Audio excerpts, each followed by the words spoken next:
Hi, everybody. Welcome to Monday. You see Delilah's in the co-pilot seat. Right, Delilah? You have been acknowledged. Yeah. Yeah. Okay. So you'll notice there's an ET book, a Letters to ET book, and our family friend Adam got this for me while him and my husband were out at a toy show. So I told my husband you guys really liked slash were terrified by the pogo stick. So he's going to find more treasures to show you guys as the videos go on. Because, yeah, I don't know about you guys. I need a break from the drama. But in order to get remotely any numbers on YouTube these days, you have to dive face first into drama. So anything on videos that isn't about nonsense, well, bad nonsense instead of good nonsense, I'm grateful for. If you are too, help support this channel. Become a monthly patron, patreon.com/LeannaK. My husband's got this great thing for his stuff with Patreon about $5, just $5 a month. I can't do that. I don't know. Like, it's enough for me to say, please support me on Patreon. Even if it's just $1 a month, I'm happy. Because that's $1, well, more. Yes, Delilah. Yes, more like 87 cents once Patreon's done with it. Yes, I will pay you when I'm done the video, honey. Yes. You notice she's being super cutesy. But, of course, the news over the weekend was the DC Fandome event.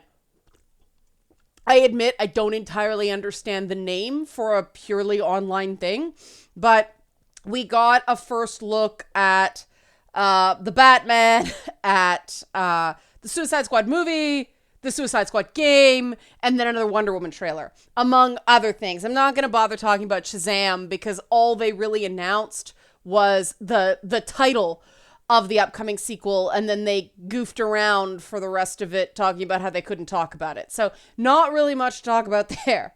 I'll start with Wonder Woman because it's sort of my simplest opinions.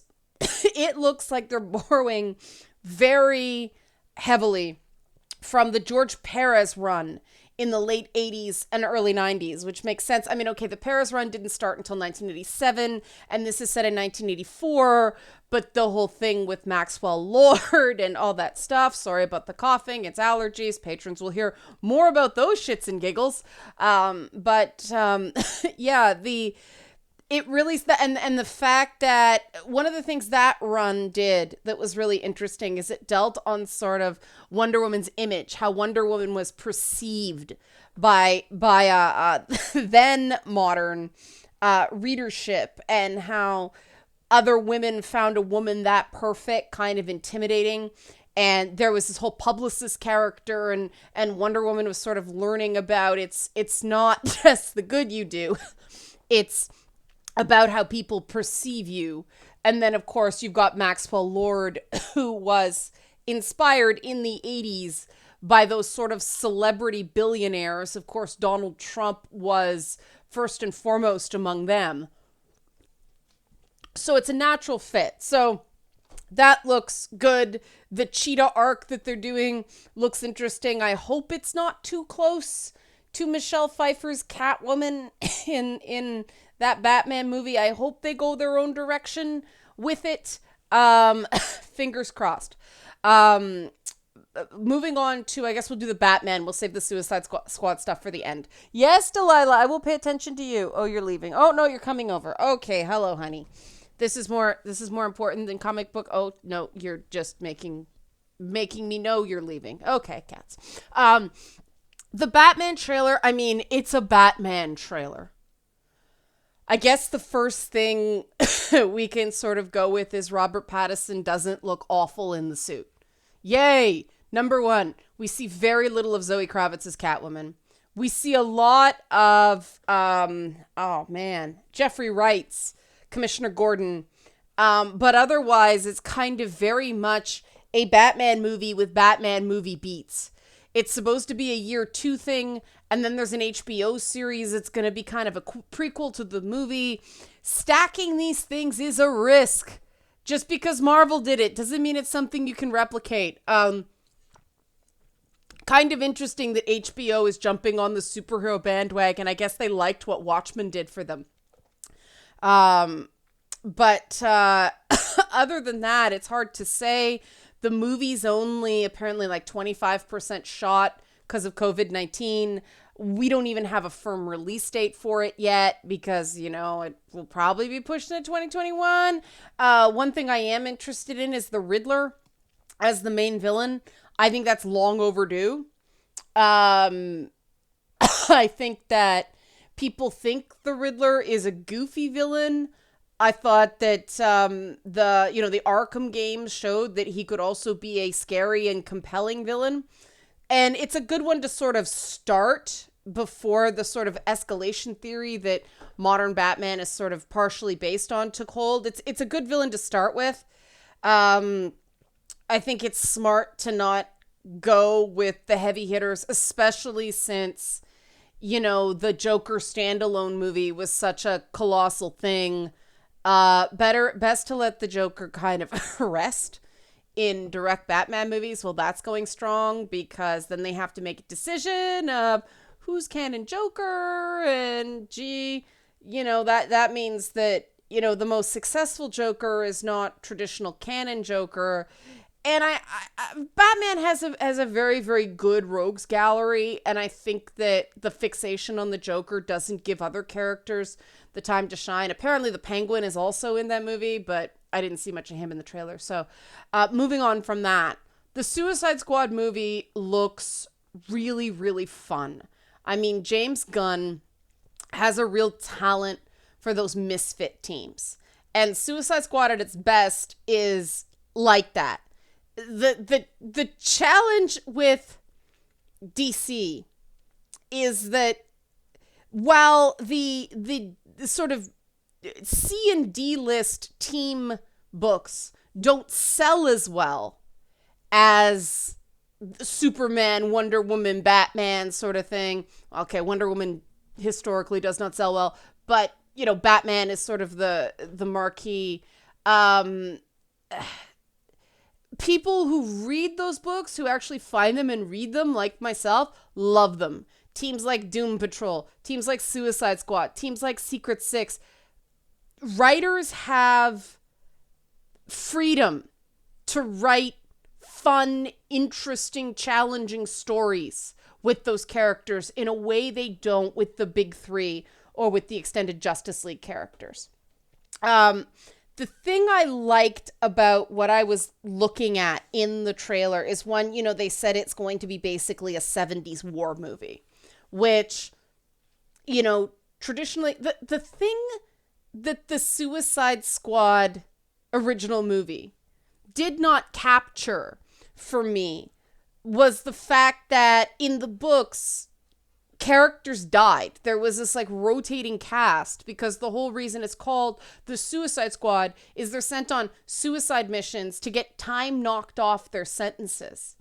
And so it's slightly different. It's very different in that regard than Doom Patrol, who are a bunch of, misfits, kind of like a DC X-Men, for lack of a better term. But yeah, the Suicide Squad, the whole thing about the Suicide Squad is, one, they're bad people. And, that doesn't mean they can't be likable, but the war movie backdrop, I think, was the right way to go. Because you have to have, the challenge of the Suicide Squad is that you have to have an enemy so terrifying and so bad that you can root for bad guys. That's the challenge. And it's interesting because the game and the movie do that in different ways. More on the game in a bit. I'm leaving it till last. What I liked about the preview of Suicide Squad is the costumes. They were straight up. Peacemaker, straight up his classic costume. Bright, funny, goofy. Just went for it. Not Bryan Singer, everybody in black. No, fuck that. That's the original costume. And that tells me that they're going to lean in to what makes these characters interesting and fun, and, less, we're working against the sillier elements that are part of the reason these properties are so beloved. So that's really good. We all sort of noticed Harley Quinn is dressed way, way down. Gone are the sequin short shorts. That happened in the Birds of Prey movie. but she's wearing like this giant kind of taffeta gown in multiple scenes. And then she's wearing a kind of leather take on the black and red, which is a departure from both. It's kind of splitting the difference between what they did in the Suicide Squad movie, which I didn't like. I don't like Harley Quinn's costumes in the Suicide Squad movies. I'm saying that for the record. The original Harley Quinn costume from the cartoons is difficult to wear and it's ridiculous, but it actually says Harlequin as opposed to this other stuff they're doing. I don't know when hypersexualized Harley became a thing. I know it became a thing in the comics. I know they made her like this crazy hypersexual character in the comics. She started because she was cute and crazy, but it became all about what is this chick like in bed, and I don't like that. I don't think you focus on other characters in that way, and so doing that to Harley isn't, it isn't right. It isn't right. So it looks like, I would rather the chick with the giant hammer, like the chick that wrecks shit. Let's get away from that toxic relationship with the Joker. You can make that character interesting without that. And it really seems like the James Gunn Suicide Squad movie is doing that. It seems like the only thing they're really keeping from the original movies is Harley, which is very interesting. Because my question is, what baggage are they carrying over from the other Suicide Squad movies? Are they just pretending they didn't exist? Is it a whole new team? Is everybody else dead? What's the story here? We will find out. But I have high hopes for the Suicide Squad movie. It looks like a lot of fun. The game, I had much more mixed feelings about. I was super stoked at first. I mean, they have Harley being cutesy poo and she's lying on that like ledge all coquettish, so they're not totally backing away from the playful sexuality of the character. She's got a bit of a bare midriff, so the costume is like a split between the Suicide Squad movie costume and the old Suicide Squad movie costume. I actually think it looks better than better than either of them by combining them. It is a departure from how Harley looks in previous Rocksteady games, but and there are some people that claim that's because, Rocksteady got woke because of that letter and all that controversy. I'm not willing to go there simply because I know, based on previous interviews I've done with Warner Brothers games, that Warner Brothers, the parent company, dictates certain things to the games. For instance, they dictated the roster of, I think it was DC versus Mortal Kombat. Because I asked them, like, why'd you put Catwoman and Joker in the game? And they were like, well, Warner Brothers made us. Because otherwise, like, they're not nearly, like, in a hand-to-hand fight, they're not going to be able to beat some of those other characters. It doesn't, they worked around it, right? But so Warner Brothers does say, you must do this, you must use these characters. And I wouldn't be surprised, based on the release dates with the game and the movie, that they said you have to have some sort of tie-in to the movie. So Captain Boomerang, which, Rocksteady loves those kind of second stringer characters, but maybe I'm wrong, but Captain Boomerang wouldn't be my go-to in terms of gameplay. Just saying. Then again, Harley wouldn't necessarily be either.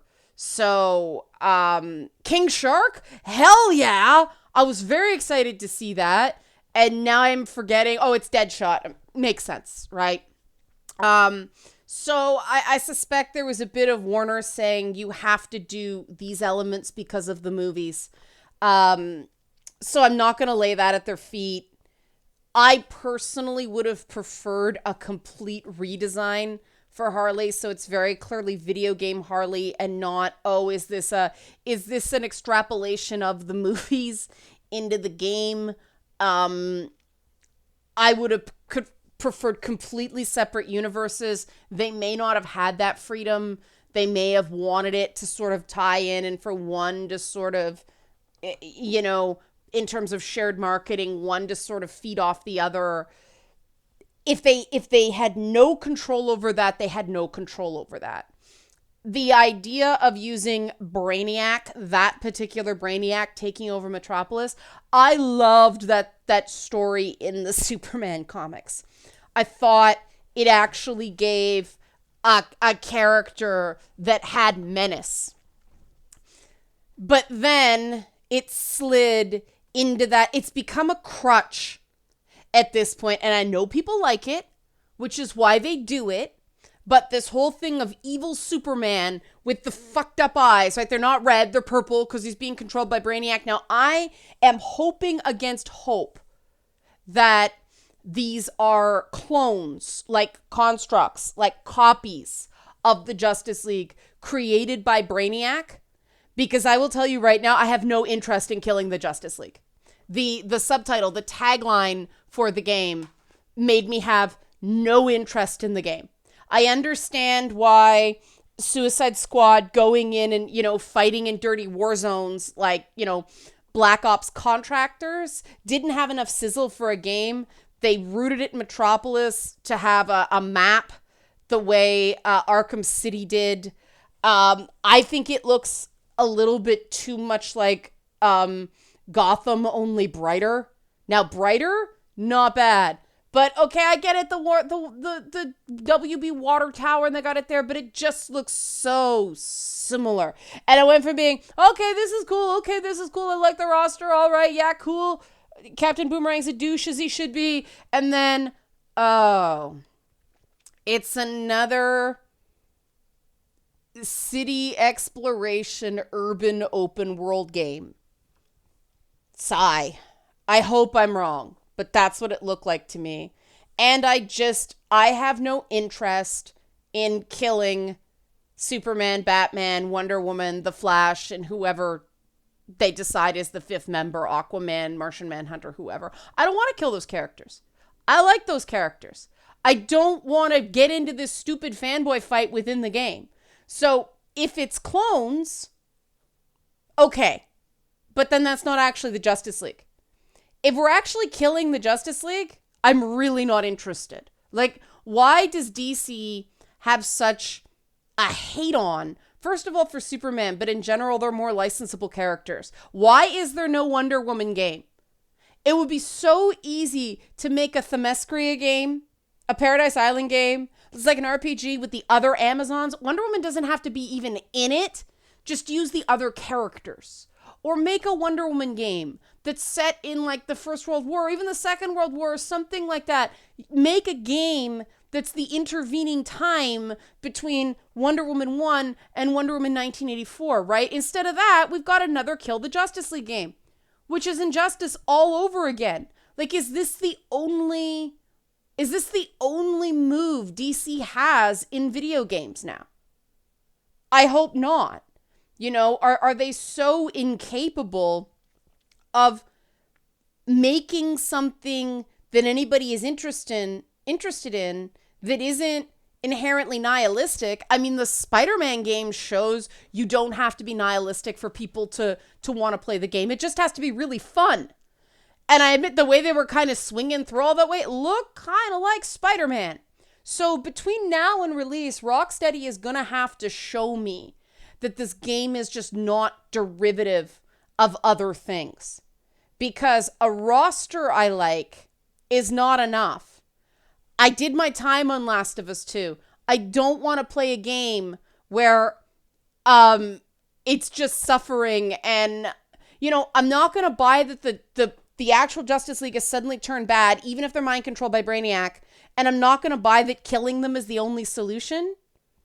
And, you know, that also means that we're not going to have like a continuous universe in DC games anytime soon, or we're not going to have major character DC games anytime soon. because they're killing off the big characters. I'm sure there are plenty of fanboys who find this fun. I just think that maybe there's more of investment in these characters than DC is giving people credit for. I mean, there's got to be investment in the characters. Why else would so many fans be pushing for the Snyder Cut of the Justice League movie? They want a good Justice League movie. People are very attached to characters, especially Batman. And if a team of rejects ends up killing Batman, there's going to be fan fighting until the cows come home about how that was humanly possible with Batman's like combat training. So I'm hoping they're clones and this is a fake out. I will forgive the fake out if it's not really the Justice League. But I do not want to kill the Justice League. And therefore, if that's the actual premise of the game, I'm not going to play it. I did my time with giving games a chance when I think they're going to bother me. So I'm not going to do that. So that's my take on the DC Fandome stuff. If you like this kind of stuff, help support this channel. Become a monthly patron. Patreon.com/LeannaK. Thanks for watching.